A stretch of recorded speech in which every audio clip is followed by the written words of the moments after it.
Developer 9dots and publisher Prime Matter have announced the Outward Definitive Edition will be making its way to consoles PlayStation 5 and Xbox Series X and S as well as PC on May 17th. Outward Definitive Edition will be released on next-gen consoles and PC, making it the first time it has been made available natively on PlayStation 5 and Xbox Series X and S, the game first released in 2019.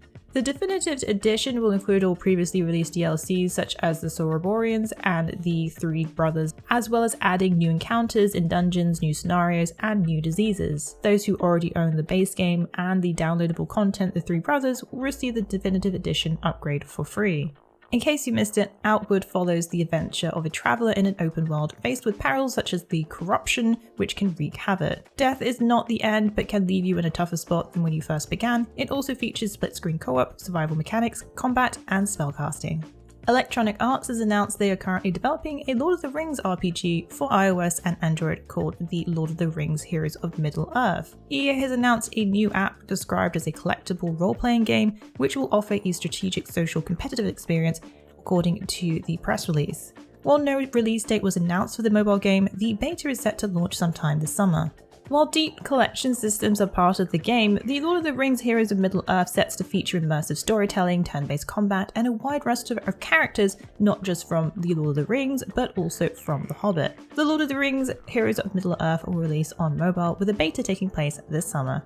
It has been some time since we've had an update about Final Fantasy XVI, the developer previously sharing that the next major update for the game would be in spring 2022. Well, it's spring, so where's the news update? Both Naoki Yoshida and Yuzuki Saito were part of the livestream for the Near Reincarnation Final Fantasy XIV collaboration special which took place last week. Part of the livestream dialogue was shared on gamestalk.net, translated by Gamatsu, which had a small update on the news update. Previously, the developer had promised a big reveal in spring. Yoshida explained that the trailer is actually already finished, however, was delayed for various reasons and it will come out soon. Teasing us even further, Saito compliments his fellow Square Enix producer on some footage he's seen of Final Fantasy XVI, saying he's really impressed. According to Yoshida, the team are eagerly running through the footage and putting the final touches on it and optimizing it. Monster Hunter Rise Sunbreak got some major details shared during the digital event this week. First off, the Monster Hunter Rise Sunbreak team put up a showcase on 3 newly revealed monsters. The trio are actually new subspecies of existing monsters, and in one case, the return of an old favourite. Revealed were Sergius, Aurora Sombercath, and Magna Almudron. Also revealed were follower collab quests, single-player only activities, where certain story NPCs will join the hunter on their hunts, creating a unique experience exclusive to Sunbreak. Each follower will also have a specific weapon that they can wield. There's plenty coming to Sunbreak, including new switch skills or wirebug skills, or also swap evade, which allows hunters to swap their switch skills loadout. Monster Hunter Rise Sunbreak will release on June 30th for PC and Switch.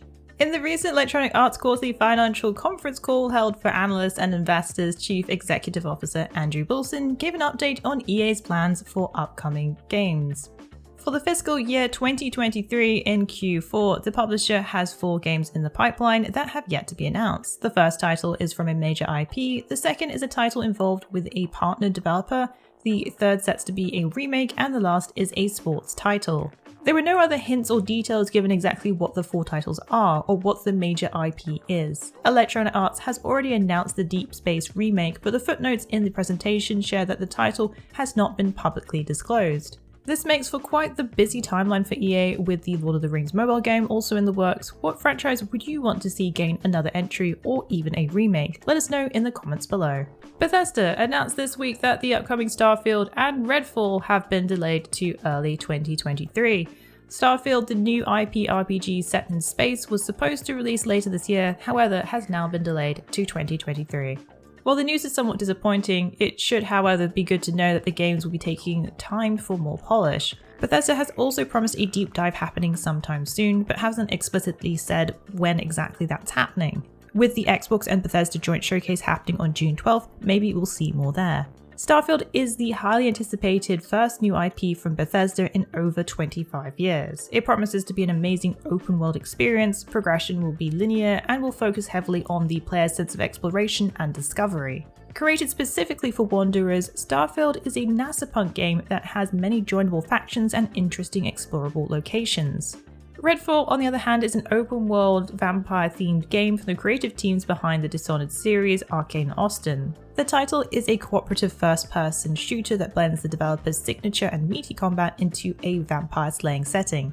The first major story-focused DLC for Dying Light 2 was expected to release this summer, but now it has been delayed to September 2022. Developer Techland has announced that they need a little bit more time to work on the first story DLC, but that doesn't mean that the studio isn't planning on adding more features to the game in the meantime. The team has been focusing on some more requested features such as New Game Plus, Field of View slider for consoles, and other co-op improvements. June sets to introduce the first game chapter called In the Footsteps of a Night Runner. This chapter will be filled with content, events, and will also add a photo mode. A new updated roadmap outlines what's in store for players, including agent and rank systems, missions and bounties, rewards, and new enemies.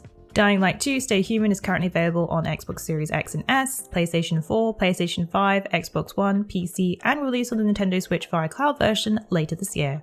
Well, that's it for the Week in the Wikis. Please join us again next week for yet another great week of gaming. Remember to check out our VIP program for some exclusive supporter benefits. And budding writers should take advantage of our Become an Author initiative. Thanks again for being part of this great community. Keep checking in with us with news, reviews, YouTube streams and vids, and general wiki goodness.